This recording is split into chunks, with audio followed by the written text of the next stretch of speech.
Here, Asheville Music and Revolution, episode 12.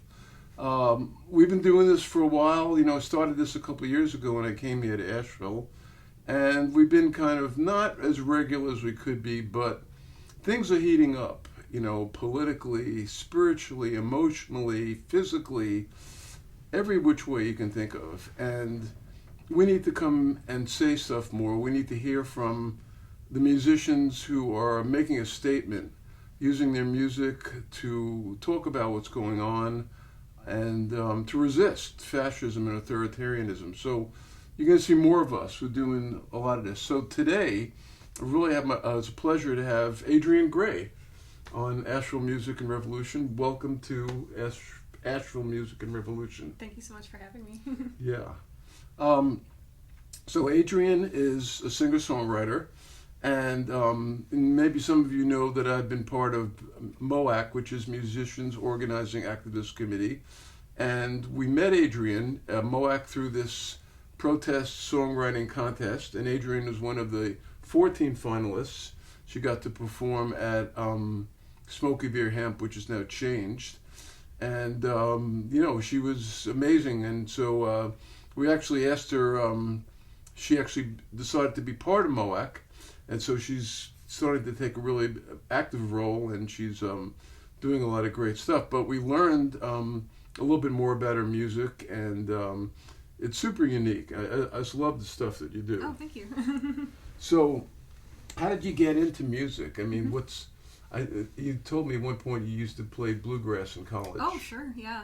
I mean, it's always been a thread throughout my life. My earliest core memories were doing music and singing at my reflection in the mirror with a microphone, and that evolved into doing a lot of solos at choral concerts. I did musical theater in high school. I did a bluegrass band in college, which was a really great learning experience for me. We mostly did covers. Did you sing, play guitar? I sung and played guitar for that band. Ukulele too, or no? No, the ukulele came later. Okay. But yeah, we were called the Dusty Wallets, so that was kind of fun. The Dusty what? The Dusty Wallets. Okay. Yeah. Yeah, so I have some really good memories from that. And then, I just kind of kept the dream of music alive. I just singing karaoke, being in choirs, but I did have this songwriter drive in me, but it was something that I couldn't really do. It was something I almost felt blocked from my entire life for some reason. Every time I tried to write a song, it was incomplete and really sad, and I kind of I had this drive, but for some reason I couldn't bring it out into the world until much more recently. And I guess I can go into a little bit of the story behind that, but I guess I went through a really stressful period in my life and had a little bit of a dark night of the soul moment, and it was in those moments where actually songs started coming to me.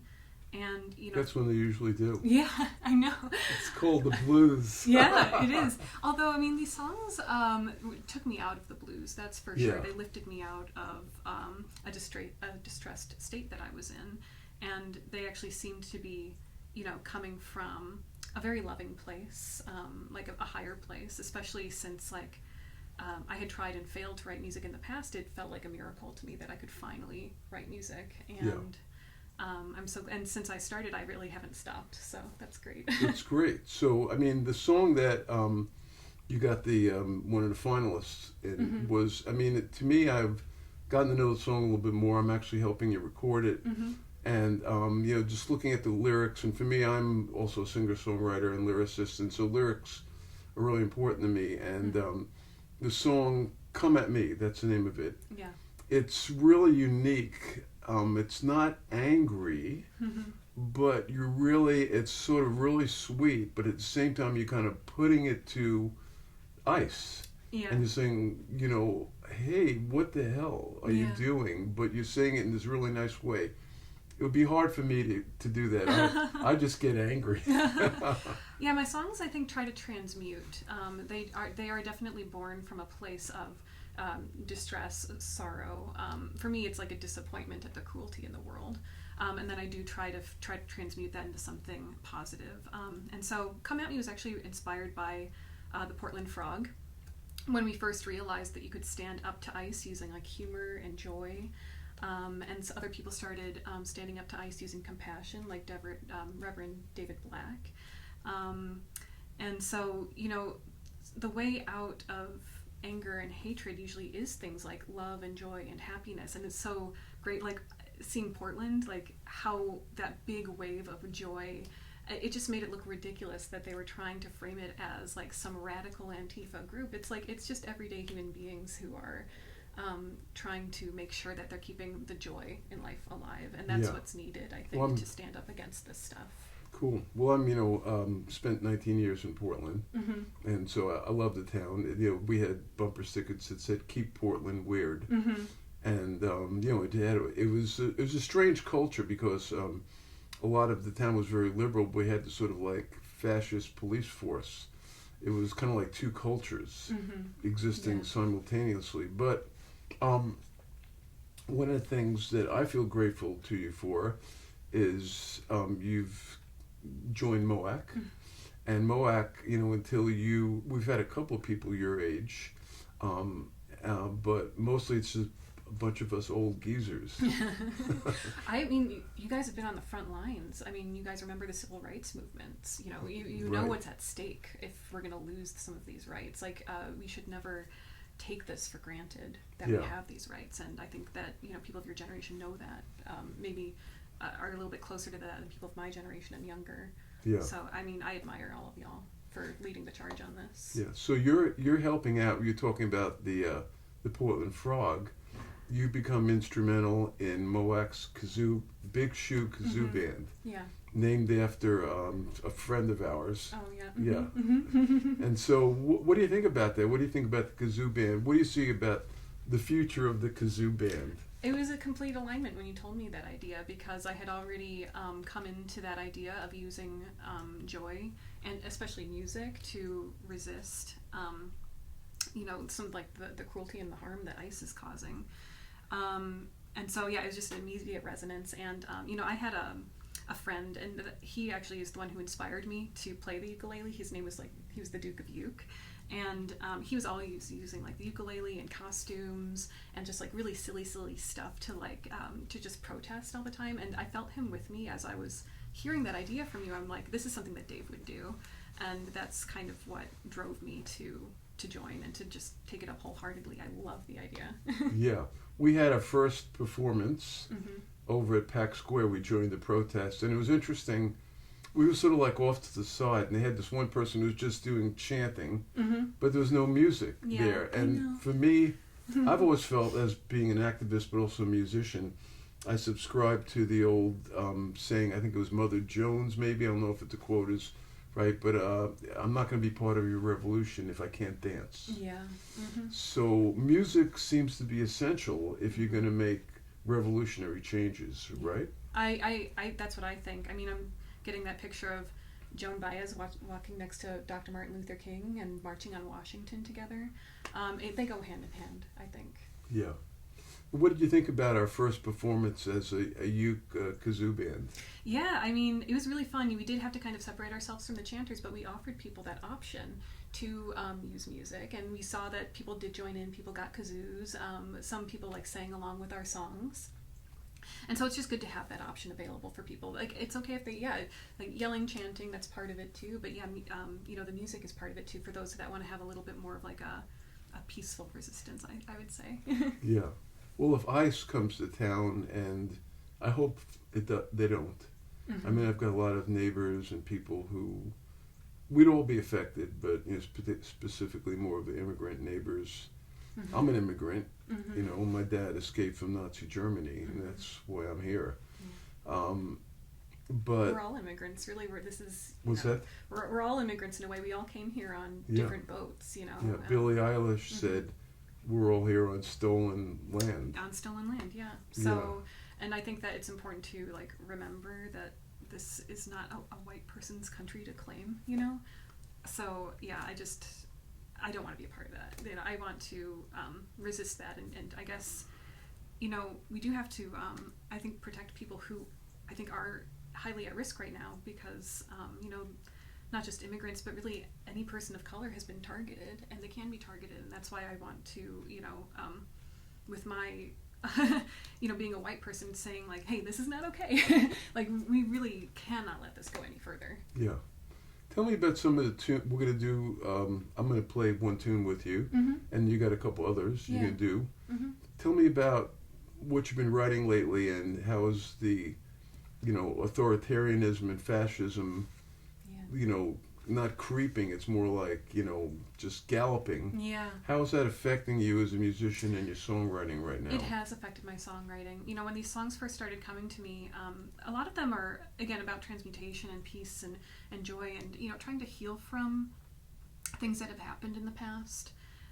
There's even, like, you know, karmic retribution themes in my songs, but they're all very gentle. But yeah, Come At Me, I think, was my first really assertive, peaceful song.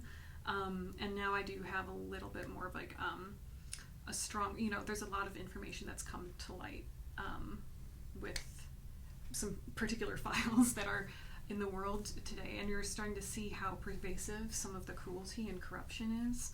And yeah, and so that's it. That is inspiring me a little bit more mama bear energy to come out in my song these days. And you know, I do want to you know, release these songs in a way that makes sense for the times that we are in. And I think that the times that we are in at this moment, I think it's going to require a little bit more mama bear energy because, you know, the mama bear energy, I like that. The torture and the trauma that some people have been enduring, you know, people are enduring that right now by ICE. They're being arrested without due process in really horrifying and inhumane ways, and they're being kept in really inhumane conditions. Right. And so we need to remember that there are people that we need and to save from physically this assaulted right now. too, Physically besides being assaulted. arrested. Or Yeah, killed. Killed, yeah. So like 36 people died in ICE detention last year, and now they're actually bringing that to the streets where we can all see it in the light of day. And it's important that we not normalize this. It's important that we don't feel helpless. That it's important to use our voices while we can, while we still have our First Amendment rights, which I know that we're going to be able to keep. So yeah, and so that's kind of where a little bit more of this assertive peacefulness is coming from right now. Well, Adrienne, I want to tell you, you inspire me. You inspire me. So. As, you know, an old dinosaur activist, it just warms my heart to see the next generation, you know, doing what's really necessary to keep sanity and love and grace in the world. Do you have any thing you'd like to say to your fellow musicians out there? Just, I think it's going to take all of us. I think all of us are going to have our time to shine, I think. And I think it's really great when we all get together and use our voices together.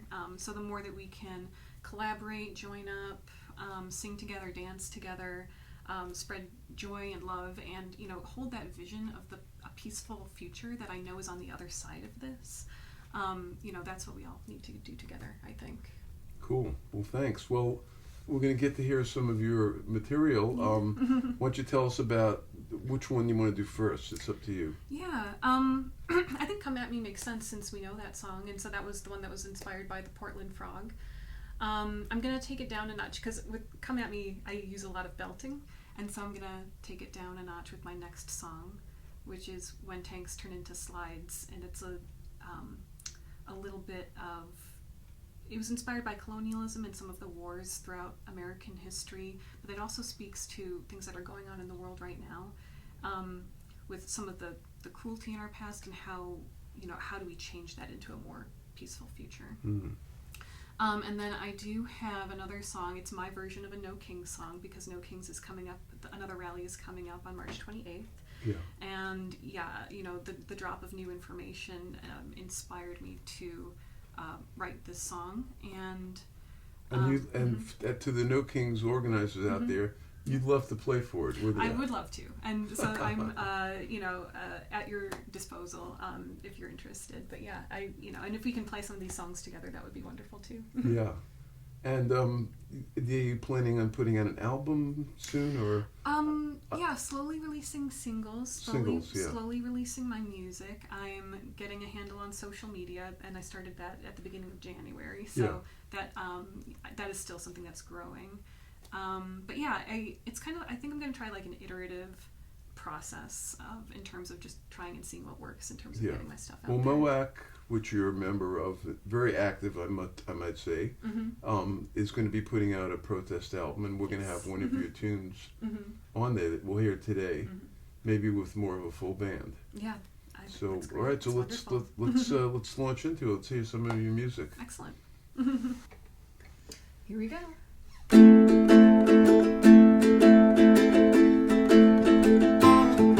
When you hear those boots a coming, you better stand up, you better come running, 'cause they came to take all of our fun in, and they hope that our souls are a numbing.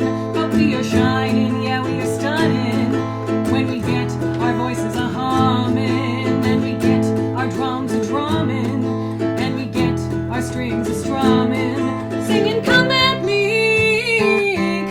bro, come at me, bro, come at me, muchacho. And when you get over here, I see beneath all our clothes, and beneath all our skins, and beneath all our bones, there's a light in me, and beneath that icy blue, I sense a light in you, too. It might be hard to see, but it's true.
right, cool.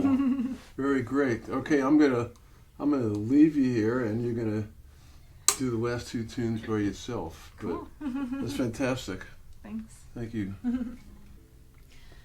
So this one is called When Tanks Turn into Slides.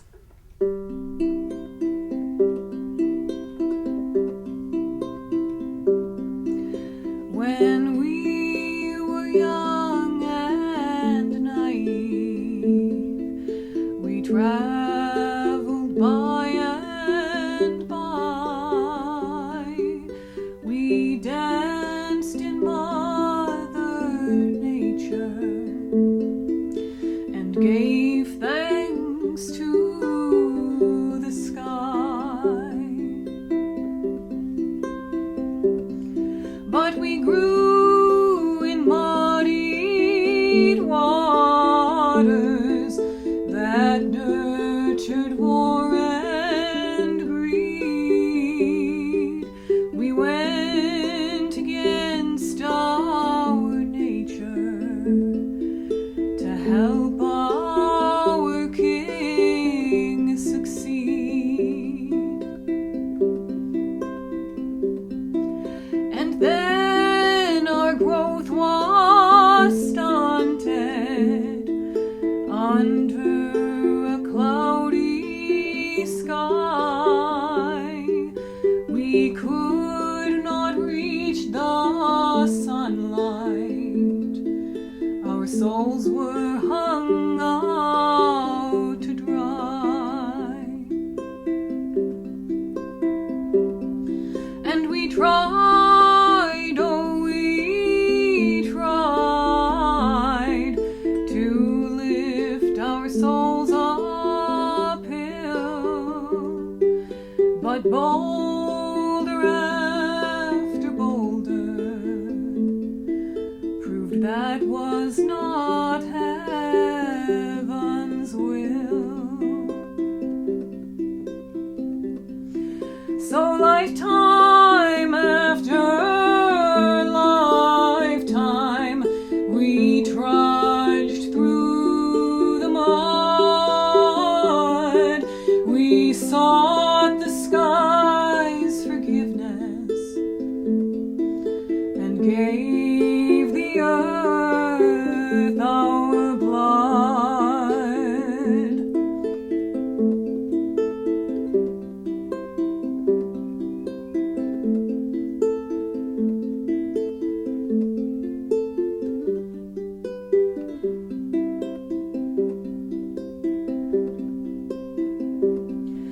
It's generations later, our karmic debt repaid. We dusted off the shrapnel and laid flowers on our enemies' graves. And we'll race over old battlefields, turn bullets into seeds, plant them in all the trenches, and seek shade under those trees. When missiles turn to glitter and tanks turn into slides, our hearts will fly hereafter to where our souls reside. Yes, our hearts will fly hereafter to where our souls reside.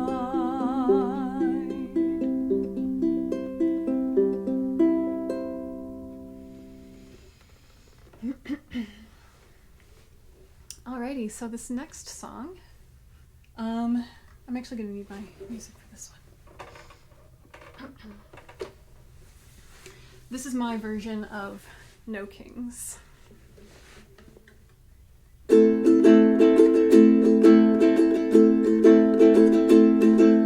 playing in a sandbox and it should be lots of fun, but the bullies stole the playground for their own. And of all of the bullies, they had to choose but one, a baby man to sit upon the throne. He tortured other creatures and sometimes a few friends. Even his lackeys cried, say it isn't so. He was never reprimanded or grounded for his sins, and he never seemed to hear the word no. But we say no. No kings, no kings, no catch and no strings. A spoiled man-child shouldn't run the show. No kings, no kings, no crowns and no rings. A man in diapers shouldn't own the throne. He tried to cause division, spreading fiction and deceit, but most of us saw through all his lies. So now he feels threatened, and he's pulling all the stops, sending his toadies up to catch her ups like flies. And now he's in a tizzy, 'cause his crimes are coming out. He'd start a war to make us look the other way. And our neighbors hear the ruckus, and their eyes are all on us now that the shadows have met the light of day. And they all say, no kings, no kings, no catch and no strings. A grown-up toddler shouldn't run the show. No kings, no kings, no crowns and no rings. A rotten tyrant shouldn't own the throne. And when he meets his maker and receives his life review, he'll have to feel all the things that he has done to you. Take solace in the fact that he may never make it through.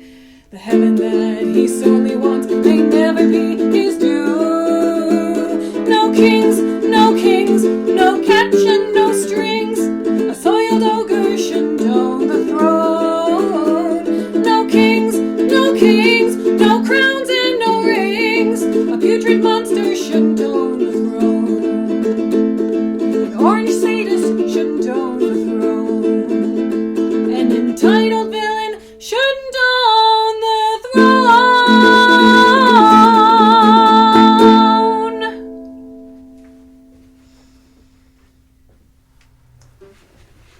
All right. Fantastic. Adrienne Gail, thank you so much. Really appreciate you and coming to Asheville Music and Revolution. I'm sure we'll see more of you out in the streets. Mm-hmm. Yep. You have a frog costume? No, I have a flower hat. Okay. So thank you. And more to come. We're going to have more performers on. We're going to be speaking louder and more forcefully about what's happening. So thank you. Stay tuned for today's episode 12. We're going to have 13, 14, and 15. Take care, folks. Be safe and be strong.